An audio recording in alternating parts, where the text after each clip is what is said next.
जय श्री सीताराम, जय श्री राधे श्याम।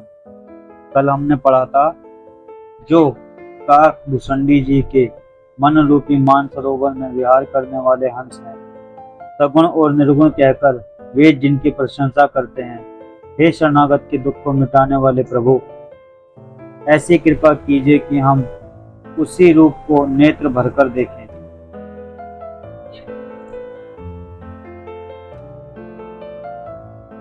राजा रानी के कोमल विनययुक्त और प्रेम रस में पगे हुए वचन भगवान को बहुत ही प्रिय लगे। भक्त वत्सल्य कृपा निधान, संपूर्ण विश्व के निवास स्थान या समस्त विश्व में व्यापक सर्वसम्मत भगवान प्रकट हो गए। भगवान के नीले कमल, नीलमणि और नीले जल युक्त मेघ के समान कोमल प्रकाशमय और सरस श्यामवर्ण चिन्मय शरीर की शोभा देखकर करोड़ों कामदेव भी लज्जा जाते हैं। उनका मुख शरद पूर्णिमा के चंद्रमा के समान छवि की सीमा स्वरूप था। काल और थोड़ी बहुत ही सुंदर थे। गला शंख के समान लाल होठ, दांत और नाक अत्यंत सुंदर थे। इसी चंद्रमा की किरणावली को नीचा दिखाने वाली थी। नेत्रों की छवि नए कमल के समान बड़ी ही सुंदर थी। मनोहर चितवन जी को बहुत प्यारी लगती थी। टेढ़ी भुजें कामदेव के धनुष की शोभा को भरने वाली थी। ललाट पर प्रकाश में तिलक था। कानों में मकराकृत मछली के आकार के कुंडल और सिर पर मुकुट सुशोभित था। टेढ़े घुंघराले काले बाल ऐसे संदन थे मानो भौरों के झुंड हों। हृदय पर श्रीवत्स सुंदर वनमाला, रत्न जटित हार और मणियों के आभूषण सुशोभित थे। सिंह की सी गर्दन थी, सुंदर जनेऊ था। भुजाओं में जो गहने थे वे भी सुंदर थे। हाथी की सूंड के समान सुंदर भुजदंड थे। कमर में तरकस और हाथ में बाण और धनुष धारण किए भगवान अति शोभा दे रहे थे।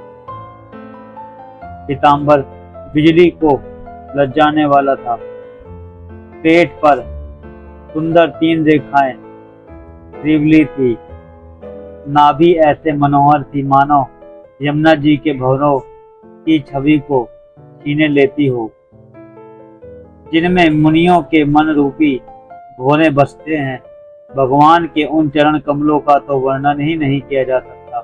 भगवान के बाएं भाग में सदा अनुकूल रहने वाली शोभा की राशि जगत की मूल कारण रूपा आदि शक्ति श्री जानकी जी सुशोभित हैं, जिनके अंश से गुणों की खान अनगिनत लक्ष्मी, पार्वती और ब्राह्मणी श्री देवियों की शक्तियां उत्पन्न होती हैं तथा जिनकी भौएं के इशारे ही जगत की रचना हो जाती है। वह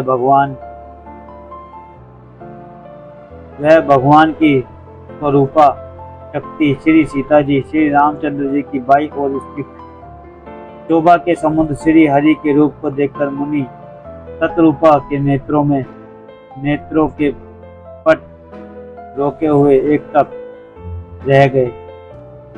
उस अनुपम रूप को वे आदर सहित देख रहे थे और देखते देखते अगाते ही नहीं थे। आनंद के अधिक वश में हो जाने के कारण अपने देह की सुध भूल गई और वे हाथों से भगवान के चरण पकड़कर दंडवत की तरह सीधे भूमि पर गिर पड़े। राशि प्रभु ने अपने कर कमलों से उनके मस्तक को स्पर्श किया और उन्हें तुरंत ही उठा लिया। फिर कृपा निधान भगवान बोले, मुझे अत्यंत प्रसन्नता है जानकर और बड़ा भारी दानी मानकर जो मन को भाए वही वर मांग लो। देखो भगवान पहले कई रूपों में उनके पास आए थे, जो राजा रानी जी थे उनके पास कई रूपों में आए थे कि आपको जो भी चाहिए ले लो, ये तपस्या छोड़ दो, तुम्हें क्यों करनी है, तुम्हें जगत की क्या चीज चाहिए, पैसा चाहिए, नाम चाहिए, या पूरी दुनिया का राजा बनना है, क्या चाहिए वो बताओ।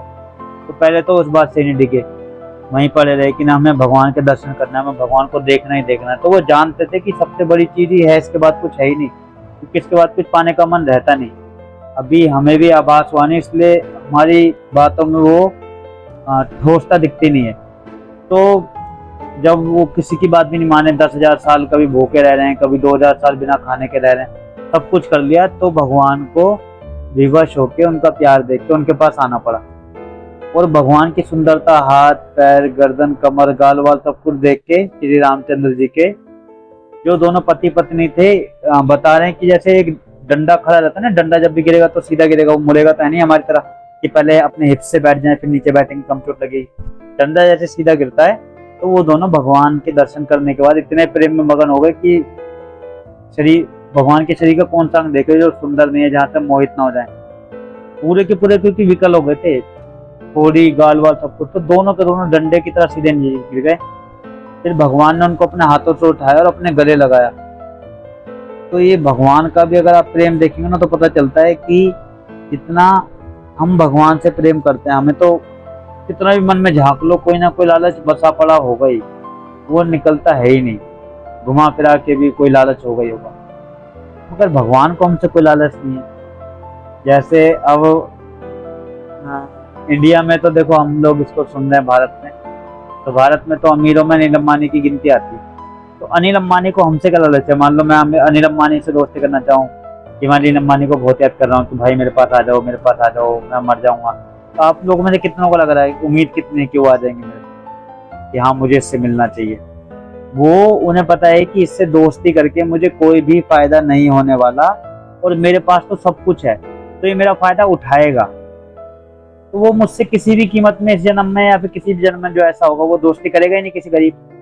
पर भगवान को देखो तो कितना भी गरीब हो, कितना भी अमीर हो, ज्यादातर तो गरीबों के पास आते हैं। कोई नियम है, ये कहानी लंबी पहुंच जाएगी हम करेंगे तो राजा रानी भी जब बिल्कुल गरीब होगा, हड्डियों का ढांचा भी नहीं बचा, खाली हड्डियों के ऊपर पतली पतली सी खाले बची हुई थी, हालत हो गई थी। जब वो राजा नहीं रहे थे, सब कुछ छोड़ गए थे, बिल्कुल गरीब हो गए थे। उसके बाद भगवान ने उनको दर्शन दिए थे। तो भगवान ने कहा किसी चीज का भी जब घमंड रह नहीं जाएगा कि मेरे पास कोई भी चीज है, जब आपके पास मैं आऊंगा। आपके पास घमंड ना हो, प्रेम हो। प्रेम कब आएगा? जब आपको लगेगा ना कि मेरे से कोई चीज छिन जाएगी या मुझे मिली नहीं तो मैं रह नहीं पाऊंगा। जैसे राजा रानी को भी लगता था कि भगवान अगर हमें नहीं मिले तो कोई बात नहीं, खाना छोड़ दे। फिर दूसरा इन्होंने क्या, 2-3 हजार साल तक कि कोई नहीं, पानी छोड़ दे। फिर 10,000 साल तक ऐसे कर रहे कि हवा हवा पे चल रहे हैं, हवा आ रही है तो उसको ले रहे हैं, उससे भोजन मिल रहा है जो मिल रहा है। 1 ग्राम का भी 100वां हिस्सा हो तो उससे बस ये था तो शरीर चलाना, भगवान का नाम लेते रहे। फिर भगवान की कृपा देखो कि वो आ गए। और जो अनिल अंबानी है वो तो सिर्फ भारत के राजा, एक तरीके से जो अमीरों में सबसे अमीर है। फिर पूरी दुनिया में एलोन मस्क सबसे अमीर है, पूरी दुनिया मतलब पृथ्वी की बात हो रही है।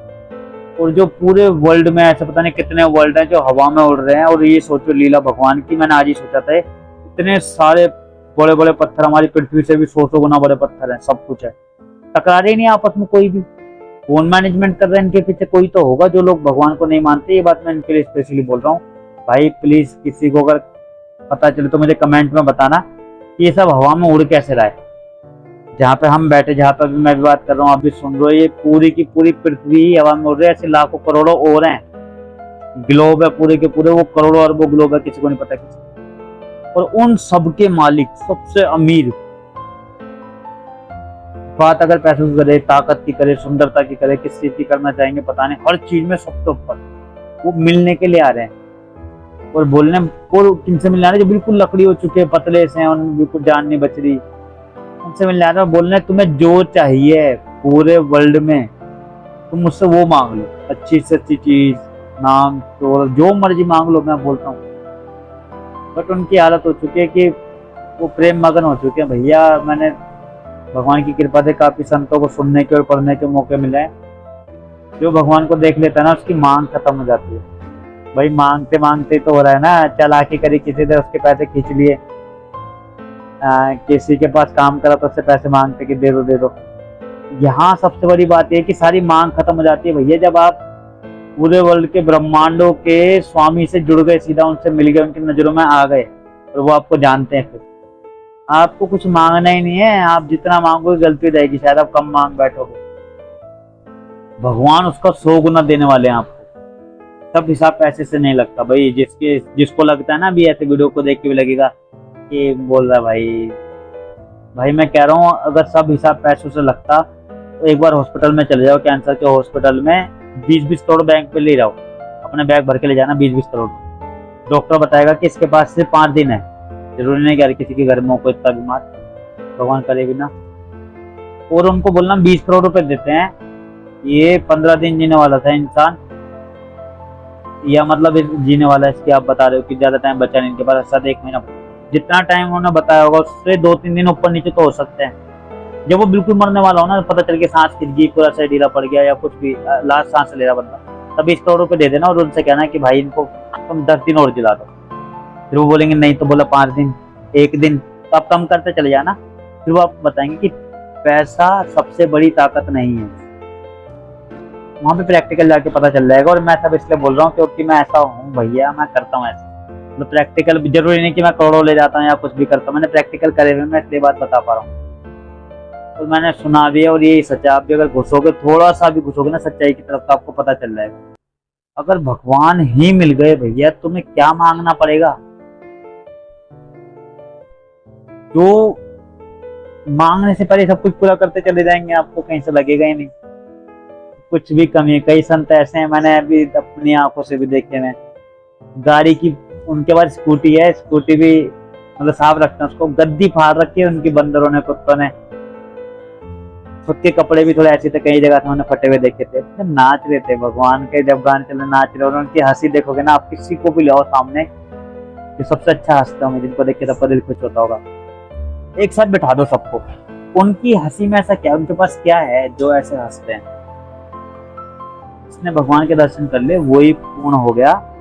लगे रहो, लगे रहो, फिर पैदा होंगे जितनी ख्वाहिश है, फिर पैदा होंगे, फिर दोबारा मेहनत करो। जय श्री सीताराम, जय श्री राधे।